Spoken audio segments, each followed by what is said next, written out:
তোফায়েল আহমেদ, আমির হোসেন আমু, সাজেদা চৌধুরী, এরপরে এই যে সুরঞ্জিত সেনগুপ্ত মৃত্যুবরণ করেছে, তারপরে জামাতের যাদেরকে ফাঁসি দিয়েছে কাদের মোল্লা, এরপরে মীর কাসেম আলী, তারপরে আপনার কি বলে আলী হাসান মুজাহিদ, তারপরে মতিউর রহমান নিজামী, এমনকি গোলাম আজমের কাছে হাদিয়া তোহফা পাঠিয়েছে, তসবি পাঠিয়েছে, কেউ কেউ বলেন পাও ধরেছে, কেউ কেউ বলে হাদিয়া পাঠিয়েছে।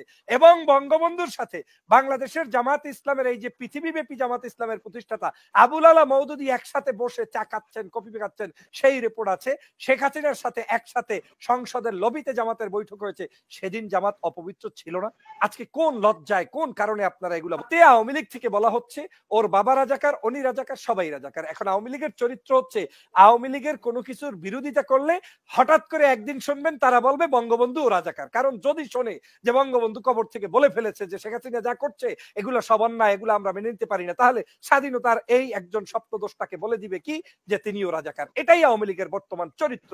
কারণ তারা আপন সত্তাকে ভুলে যেতে চায়, তারা আপন জায়গাটাকে ভুলে যেতে চায়, তারা মানুষের অধিকারকে কোনোভাবে প্রতিষ্ঠিত করতে চায় না, ধর্ম নিয়ে কাউকে চাপিয়ে দিতে পারে না। কিন্তু আমি বলছি না, আপনারাই সন্দেহ পোষণ করছেন যে বাংলাদেশের মুসলমানরা বা সংখ্যাধিক্য ইসলামপন্থী নাগরিকরা আপনাদেরকে বিলিভ করতে চায় না, বিশ্বাস করতে চায় না। অতএব এখান থেকেই শিক্ষা অর্জন করে আপনাদের আগামী দিনের পথ চলা উচিত। যাদেরকে আপনারা ভয় পাচ্ছেন, যাদের বিরুদ্ধে আপনারা কুৎসা রাটাচ্ছেন, তারাই মূলত দেশপ্রেমিক, তারাই বাংলাদেশের সত্যিকার নাগরিকদের অধিকার সংরক্ষণ করতে আন্দোলন সংগ্রাম করে এবং তারাই প্রতিষ্ঠিত করে। পয়েন্ট এখানে এসেছে জামাত ইসলাম। আমি খুব ভালো লাগে যখন আমাকে কেউ বলে যে আমি সব দলের প্রতিনিধিত্ব করি, বিরোধী দলের। ভালোই তো, এটাই তো ভালো যে আমরা আমাদের সত্য কথা স্বীকার করতে জানি। আমি বিএনপি করেও আমি অন্তত নির্যাতিত নিপীড়িত দলের পক্ষে কথা বলতে পারি। এটা তো আপনারা গুজব ছড়ান বাইরে থেকে। না, গুজব তো ছড়িয়েছি, প্রমাণ দেখেন, প্রমাণ দেখেন। গুজব তো ছড়িয়েছি যে বেনজির আহমেদের গুজব। আপনি বলেন গুজব কি পেয়েছেন বলেন? চিকিৎসার জন্য বলছে একটা পার্টির মহাসচিব ওবায়দুল কাদেরের মতো মানুষ যদি বলে যে খালেদা জিয়ার অসুস্থতা নিয়ে গুজব ছড়ানো হচ্ছে, কিসের গুজব? ওনার কি মৃত্যুর ভয় নেই? ওনার কি অসুস্থতার কোনো ভয় নেই? উনি কি অসুস্থ ছিলেন না? শেখ হাসিনার করোনায় চিকিৎসা নিয়ে বিদেশ থেকে এসে তারপরে এখন সেখানে কি বলে কামলা খাচ্ছেন একটা দলের, আর তিনি খালেদা জিয়ার মতো একজন নেত্রীকে তিনি কিভাবে কথা বলছেন? আমি যে প্রসঙ্গে যাইতেছি, এই যে দেখেন আপনি জনকণ্ঠের নিউজ, এটা হচ্ছে এই স্ক্রিনশটটা আপনার জন্য রেখে দেন। এখানে আমি 3টে পত্রিকা আপনাকে দেখাবো। এই জনকণ্ঠের নিউজ ভাইয়াকে পড়তে বলবেন, তারপরে দৈনিক সংগ্রামের নিউজ আছে সেটাও তাকে পড়তে পারবেন। এটা কিন্তু আমাদের জন্য জামাতের কোনো করুণার মূলক কোনো নিউজ না, এটা সব আওয়ামী লীগের নিউজ। আওয়ামী লীগের পক্ষে জামাতের অবস্থান এবং তাদের নিউজগুলা আমার কাছে পেপার কাটিং সহকারে আমি আপনাদেরকে দেখাচ্ছি, যেটা এই সময়ের না, সেই সময়ের নিউজ। এই পত্র পত্রিকাগুলা বলছে আন্দোলন জোরদার করার সিদ্ধান্ত, 3 বিরোধী দলের বৈঠক। এই যে দেখেন 3 বিরোধী দলের বৈঠক। কারা কারা সেই বৈঠকে উপস্থিত ছিল? তৎকালীন সময় শেখ হাসিনা, তৎকালীন সময় আওয়ামী লীগ এবং জাতীয় পার্টি এবং আমাদের এই জামাত ইসলাম, যে নামটাকে উনি বললেন যে সবচেয়ে রাষ্ট্রদ্রোহী খারাপ একটা দল। তাহলে আপনি খারাপ জানলেন যেই দলটাকে। বৈঠক তো আপনি করেছেন 1994 সালে, তাহলে কেন স্বাধীনতার পর থেকে 94 পর্যন্ত আপনি তার বিরোধিতা, এত অন্যায় এত অবিচার তারা খারাপ, সেটা আপনি প্রচার করলেন না? আপনি 94-তে জামাতের সাথে 3 দলের বৈঠক করলেন কেন? শেখ হাসিনাকে লন্ডনে জিজ্ঞেস করা হয়েছে, বলেছে যে তুমি কিসের নেত্রী? উনি বলেছে আমি 3 দলেরই বিরোধী দলীয় নেত্রী, জামাতেরও নেত্রী, বিরোধী দলের জাতীয় পার্টিরও নেত্রী, আওয়ামী লীগেরও নেত্রী। ওনরাই মিটিং করেছে তোফায়েল আহমেদ, আমির হোসেন আমু, সাজেদা চৌধুরী, এরপরে এই যে সুরঞ্জিত সেনগুপ্ত মৃত্যুবরণ করেছে, তারপরে জামাতের যাদেরকে ফাঁসি দিয়েছে কাদের মোল্লা, এরপরে মীর কাসেম আলী, তারপরে আপনার কি বলে আলী হাসান মুজাহিদ, তারপরে মতিউর রহমান নিজামী, এমনকি গোলাম আজমের কাছে হাদিয়া তোহফা পাঠিয়েছে, তসবি পাঠিয়েছে, কেউ কেউ বলেন পাও ধরেছে, কেউ কেউ বলে হাদিয়া পাঠিয়েছে। এবং বঙ্গবন্ধুর সাথে বাংলাদেশের জামাত ইসলামের এই যে পৃথিবীব্যাপী জামাত ইসলামের প্রতিষ্ঠাতা আবুল আলা মওদুদী একসাথে বসে চা খাচ্ছেন, কফি খাচ্ছেন, সেই রিপোর্ট আছে। শেখ হাসিনার সাথে একসাথে সংসদের লবিতে জামাতের বৈঠক হয়েছে, সেদিন জামাত অপবিত্র ছিল না?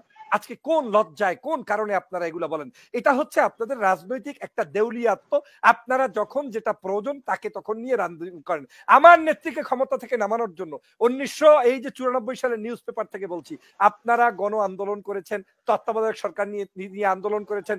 সেই আন্দোলনের আপনারা বলছেন যে ফসল হিসেবে খালেদা জিয়াকে নামিয়েছি, তাহলে আন্দোলনে সেই সময় সাথী ছিল কে? এবং এই তত্ত্বাবধায়ক সরকার নীতির ফর্মুলা দিয়েছিল কে? অধ্যাপক গোলাম আজম ভাষা সৈনিক।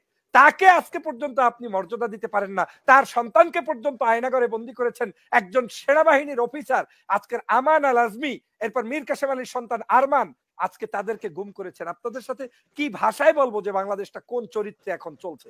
এক কথায় বলতে গেলে এক কেন্দ্রিক, শেখ হাসিনা কেন্দ্রিক চলছে। আপা, আমি যেটা বলতে চাই, বাংলাদেশ জাতীয়তাবাদী দল বিশ্বাস করে সকল দলের স্বাধীনতা, হতে পারে লোকটা আমার আদর্শের বিরোধী। উনি একটু আগে বললো যে রেজা কিবরিয়া আদর্শচ্যুত হয়ে গিয়েছে, তার বাবা এস এম কিবরিয়ার জন্য আজকের 17 বছর আওয়ামী লীগ ক্ষমতায়। এমন কোন ব্যক্তি আছে যে হত্যা করেছে আপনি তাকে ফাঁসির কাস্টে লটকিয়ে দেন পারলেন? কেন আপনি লটকাচ্ছেন না? তার বাবার জন্য তিনি বারবার করুণা করছেন যে আমার বাবার হত্যার বিচার চাই। উনি তো আওয়ামী লীগেরই একজন অর্থমন্ত্রী ছিলেন। ওনার মৃত্যুর পরে এখন পর্যন্ত সেই বিচার পাওয়ার জন্য উনি দাবি করছেন উনি আমার আদর্শের কেউ না। কিন্তু উনি দাবি করাটা অন্যায় নয়। তাতে আওয়ামী লীগ থেকে বলা হচ্ছে ওর বাবা রাজাকার, উনি রাজাকার, সবাই রাজাকার। এখন আওয়ামী লীগের চরিত্র হচ্ছে আওয়ামী লীগের কোনো কিছুর বিরোধিতা করলে হঠাৎ করে একদিন শুনবেন তারা বলবে বঙ্গবন্ধু ও রাজাকার। কারণ যদি শোনে যে বঙ্গবন্ধু কবর থেকে বলে ফেলেছে যে শেখ হাসিনা যা করছে এগুলো সব অন্যায়, এগুলো আমরা মেনে নিতে পারি না, তাহলে স্বাধীনতার এই একজন স্বপ্নদোষটাকে বলে দিবে কি যে তিনিও রাজাকার। এটাই আওয়ামী লীগের বর্তমান চরিত্র। কারণ তারা আপন সত্তাকে ভুলে যেতে চায়, তারা আপন জায়গাটাকে ভুলে যেতে চায়, তারা মানুষের অধিকারকে কোনোভাবে প্রতিষ্ঠিত করতে চায় না। আমি যেই কথাটা বলেছি যে বাংলাদেশের উন্নয়ন অনেক কিছু ইসলামের খেদমত করার নিয়ে উনি একটা বলেছেন। আপনি আপা জানেন যে ইন্টারন্যাশনাল পলিসি এখন কি জানেন? আপনাকে আমি শাড়ি টাড়ি কিনে দেবো, সব অর্নামেন্টস একদম কসমেটিক্স কিনে ভরপুর আনন্দে রাখবো, আর ভিতরে ভিতরে গিয়ে আপনার চেন কেটে দেবো, পায়ের রশি কেটে দেবো, আপনার অবস্থান কেটে দেবো, আপনার বাড়িঘর দখল করে নিব। আওয়ামী লীগ যে কাজটি সূক্ষ্ম রূপে করছে, আপনি যেখানে প্যালেস্টাইন থেকে আজকের কি বলে প্যালেস্টাইনের পক্ষে মিছিল করে কতগুলো নর্তকীদের নিয়ে হাসান মাহমুদ, আর সেই সময় আপনার কি বলে ইসরায়েলের বিমান বাংলাদেশে এসে 53 বছর পরে এই প্রথম বাংলাদেশে ল্যান্ড করে। আবার কি করে বাংলাদেশের পাসপোর্ট থেকে আপনাকে বহুবার দেখিয়েছি, পারলে আমার ভাই প্রফেসর মোহাম্মদ আলী ভাই চ্যালেঞ্জটা গ্রহণ করেন যে পাসপোর্টে ভুল হয়েছে, ইসরায়েল শব্দটা এখন পর্যন্ত তারা সেই পাসপোর্ট থেকে উড্ড করে রেখেছে। এমনকি আওয়ামী লীগের পররাষ্ট্রমন্ত্রী সাবেক আপনার একে মোমেন সাহেব তিনি বলেছেন এটা দুঃখজনক, কিন্তু আজ পর্যন্ত এই দুঃখজনক কোনো মানে প্রচারণা আসে নাই, পাসপোর্টে সেই ইসরায়েল শব্দটা এখন পর্যন্ত পুনর্বহাল করা হয় নাই। এই হচ্ছে যাদের সাথে ইসরায়েলের সম্পর্ক, যারা ইসরায়েলি অস্ত্র দিয়ে আমার দেশের মানুষের পার্সোনাল লাইফস্টাইল গোপনীয়তা তারা কেড়ে নিতে চায়। এবং শেখ হাসিনা নিজে সংসদে স্বীকার করেছে হ্যাঁ আমরা ক্রয় করেছি সেটা দিয়ে আমরা আমাদের দেশের কাজ করব। তাহলে যারা ইসরায়েলের সাথে একদিকে সম্পর্ক রাখে, ভারতের সাথে একদিকে সম্পর্ক রেখে দেশটাকে বিক্রি করে দিয়ে যায়, তারাই আবার ধর্মের ব্যবসা করার জন্য বাংলাদেশে কিছু মসজিদ, কিছু মাদ্রাসা, কিছু ইতিমখানা, আবার সেসব জায়গায় গিয়ে আবার ধর্ম ব্যবসা করা শুরু করে দেয়। আদতে তাদের এটা হচ্ছে এক ধরনের হিপোক্রিসি, তারা জনতার সাথে প্রতারণা করছে।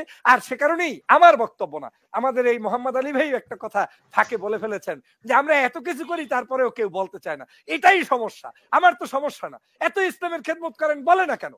তাহলে ইসলাম যাদের জন্য করেন এই লোকগুলোই আপনাদেরকে বিশ্বাস করে না, এর অর্থই হচ্ছে আপনারা প্রকৃত অর্থে ইসলামের খেদমত তো দূরের কথা জনতার সাথে প্রতারণা করছেন। বিদায় আমি আপনাকে পার্সোনালি অ্যাটাক করতে চাই না। You have right to practise about Islam, you have right to know about Islam, everything you have right, কারণ এটা আপনার অধিকার, ধর্ম নিয়ে কাউকে চাপিয়ে দিতে পারে না। কিন্তু আমি বলছি না, আপনারাই সন্দেহ পোষণ করছেন যে বাংলাদেশের মুসলমানরা বা সংখ্যাধিক্য ইসলামপন্থী নাগরিকরা আপনাদেরকে বিলিভ করতে চায় না, বিশ্বাস করতে চায় না। অতএব এখান থেকেই শিক্ষা অর্জন করে আপনাদের আগামী দিনের পথ চলা উচিত।